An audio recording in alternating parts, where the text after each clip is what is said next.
Alright, hello everyone. So we're going to talk about Asymmetrical Inertia Heathcliff as well as Devyat Sinclair. I've done a lot of testing with the Heathcliff and I am pretty confident in saying that this ego is actually quite nice. It's not too crazy and it's not too weak. It's actually the perfect level of pretty damn solid. The passive, right, is actually the main reason why I really like this ego. Is because Broken Bell here, this passive can be triggered by anyone. Literally anyone. You can use your Zwei Ishmael to trigger the burst because she goes at maybe 6 speed and then everyone else is slower than her. Well, she gets to go first and then she bursts and she actually triggers this fragile effect. It's very, very cool. So this is basically an aura effect. Once you activate this ego one time, anyone can trigger this fragility. Anyone. Can be your Mola, Otis, can be your Regret, Faust, anyone can trigger this fragility application here. So you basically have a permanent source of fragility every single turn as long as you are able to do a tremor burst on your character. So this is a very, very nice thing. For this line here, I actually tested in the Mirror Dungeon already. In the Mirror Dungeon, this part here actually has basically no effect because you will run something like Broken Bell and then you will fuse Broken Bell into the bigger ego gift. The bigger ego gift basically hits 10 fragility immediately. So you do not even need to have this ego buffing the fragility application of the ego gift. And this line over here basically says, I will not help you to stack fragility more than what the ego gift is already doing. That's it. Like in one turn, I can hit 10 frag already. So really, this is not an issue at all. This part here is basically for non-Mirror Dungeon stuff or before you get the ego gift. You are now applying one permanent fragility onto any target as long as you hit a burst on them. So this thing here is really very strong. The thing to note here is that it is capped at one fragility. If you try to stack one fragility onto the same target, you only get one in the end. So if you have a tremor burst of like let's say 2 or 3, you only inflict one fragility onto the boss. But if you hit multiple enemies, then you inflict one frag onto this guy and one frag onto the other guy. So it's actually solid for chain battles, which is the one where you just fight a bunch of enemies and waves. It's actually not too bad, especially when you consider that this thing here is also attack weight AoE of 3, so it is perfect for applying all of this shit over here onto a bunch of enemies at the start, and then also triggering this passive to allow your party to just burst down enemies with the yellow tremor or without, and they will still get fragility on them and it will do a lot of damage. I think it is very, very good to get dynamic multipliers like this, and it's also so versatile because anyone can trigger it. It's not just Heathcliff, which is very, very important here. Right, so for the awakening part of this character here, the awakening, the most important things to talk about here is that this thing is going to apply Sloth Fragility. Whenever you trigger Tremor Burst with this ego, you will inflict one Sloth Fresh this turn. But if you 3 Sloth Rest, you inflict one Sloth Fresh next turn as well. So with this Sloth Fresh here, in addition to activating this Fragility next turn, you will be able to get 2 Frag in one turn, and one of these Frages is guaranteed, and one of this is guaranteed after you use the ego. So it is a very solid setup. If you already see yourself ready to go ahead and burst the target next turn, you can actually just set up the Sloth Frag as well as the regular Frag over here. I think it's quite cool. Like it's more setup for the Tremor team, and the fact is the ego doesn't even trigger amplitude conversion on the enemy, it's on himself, which some of you have mentioned.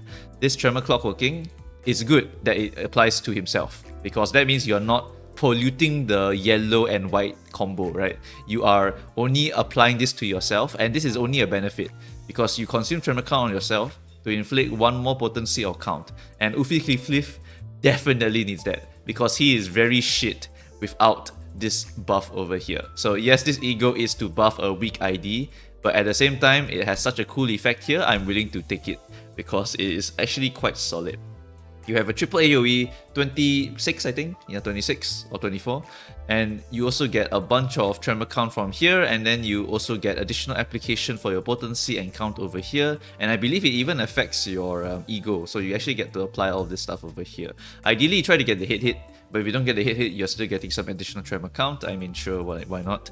And then you get some Sloth Fragility here. Overall, this ego is really, really solid. The corrosion part also, you can actually corrode it in order to trigger the Tremor Burst to inflict 2 Sloth Fresh this turn and 2 Sloth Fresh next turn, right? So this part here also has quite a strong effect, because your fetch is going to increase by ×2 basically, and you also get all of these additional benefits over here. So this ego surprisingly is very good, just because it has so much fetch on it and so much additional stuff on it. Like, it's really very solid, and it's quite cheap because sloth, 2 sloth, and then the rest of these elements here is from Heathcliff himself.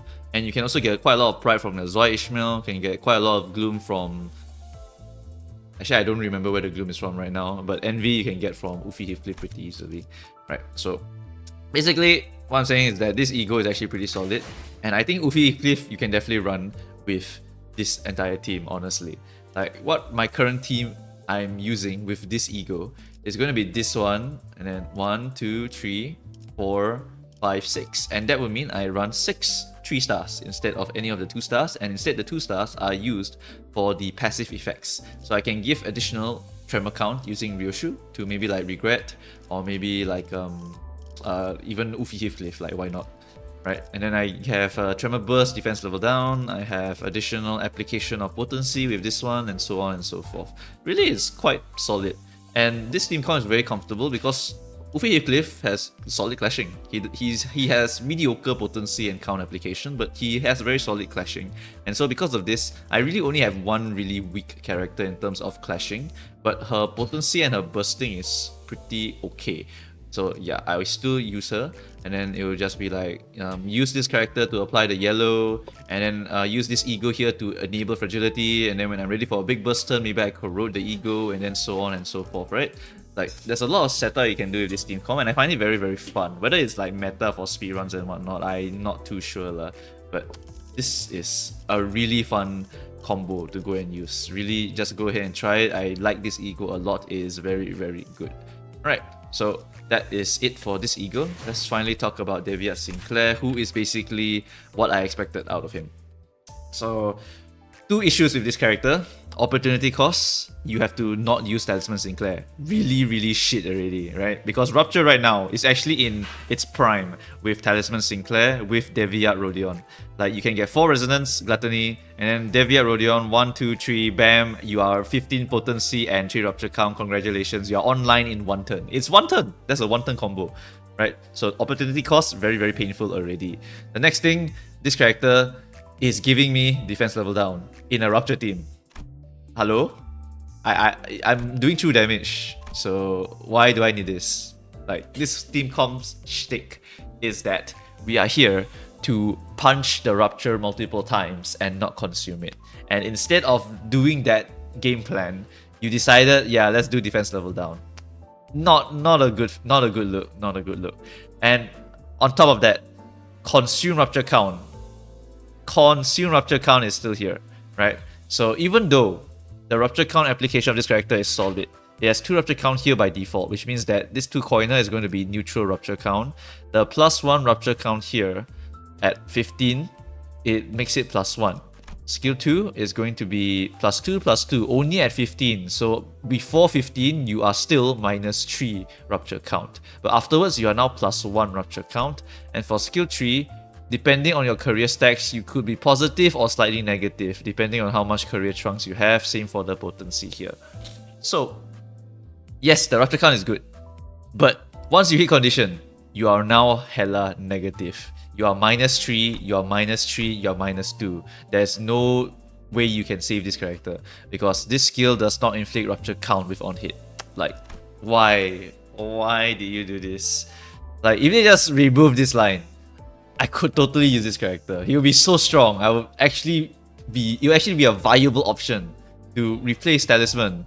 Although, like, if you still want to do a turn 1 crazy shit, it will be like a fight lah. But and if you just remove this part, like, that's all you need to do. Remove this part. Let him inflict. Just let him inflict. Why do you take it away from him? Why? He could have been +1 the whole time. Or maybe -1 here or +0 or whatever. Like, if they just didn't remove this, or sorry, if they just remove this, it will be fine. And if they add the don't consume Rupture count, it will be crazy strong. Like, oh my goodness, they messed up so hard with this character. They really messed up so hard. He had so much potential, and then they killed him, and then Talisman remains the king. Like, Talisman just chopped this guy in half already. It's over.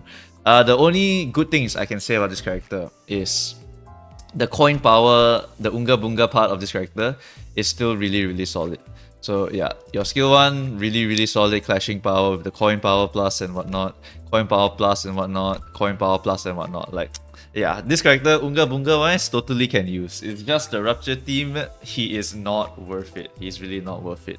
There was a theory that I was working on when I was reading this character, is that they want to use this Sinclair to apply the Rupture count first. And then once you hit the condition, you retreat him, and then you use Rodion, who doesn't consume the Rupture count, and she just keeps slapping the target over time. So that's why I think that they're trying to design the characters like. But Talisman Sinclair's existence doesn't make this worth it. So yeah, it's just a hard thing to do, I think. Yeah, like I would never use this character over Talisman for Rupture. But I would use this character for Unga, maybe, but this is a blunt ID. And you know who else is a blunt ID? The king of season 1. The king of season 1. 30, 30, 30. Yes, maybe it's not consistent, but it's still a 30, 30, 30. And if you don't want 30, 30, 30, just go to the dispensary, go to the standard fare, and grab this guy. And then just have free coin power for just being faster. You don't need to stack, right, with this character. It's just you exist, you are fast, you get coin power. So yeah, like, I really don't see a big reason to actually pick up this character. And furthermore, this character, right, he goes into the standard fare, so he shares the same spot as this guy, so it's just yeah, I feel like it's a wasted opportunity. They could have made this guy pretty solid. They really could have made him really good. But then they decided to just slap this part here and then they just destroyed him. Like, I could have possibly used him to have a good clasher in my party or some shit. I don't know, like, I could cope with him. But this is not enough to cope with him. Like, it's definitely not worth 400 shots to get this character, that's for sure. Really not worth it. He doesn't fit into Rupture well, and he doesn't fit into Unga Bunga as well as others. Like, there are better things to pull if you want to get Unga Bunga. So yeah, this character here, just L. The passive, you don't even need to read the passive. I can tell you already, it's just L. I read through it, it's just clash power and some shield shit, like whatever, it doesn't matter at all. Alright, so that's pretty much it for this entire banner. Most of them are skips, except for Asymmetrical Inertia Heathcliff, who I find really fun for Tremor. But if you don't want to use Ufi Heathcliff, or you feel like he's still shit, I mean, he is still kind of meh. Like, this ego is honestly really fun. I like using this ego in some of the content. So yeah, I think this ego is quite solid. But if you want to skip it and save for something else later on, then sure, go ahead and skip it. Because it's not really that core. You can totally just not use Ufi Heathcliff in your Tremor team. So you just drop this guy, and then you take Assault for potency, or you take Ryoshu for free attacks, or so on and so forth. Like, there's always an option to just replace this character here. It's just that I find that with that ego, this character is actually usable, and I can actually have a nice clasher in my party rather than this character here not being very good at clashing, or this one not being amazing at clashing. But they're still decent at clashing, except Massault. Massault is not that great. Right. Anyway, whatever the case is, this banner is most likely a skip for 90% of players, just because you wouldn't want to waste your shards onto stuff like this when there are potentially more stuff in the future to go and pick up. Alright, so that's going to be it for this video. Thanks guys for watching, and if I missed anything, feel free to comment down below. Alright, thanks guys. See you guys next time. Bye bye.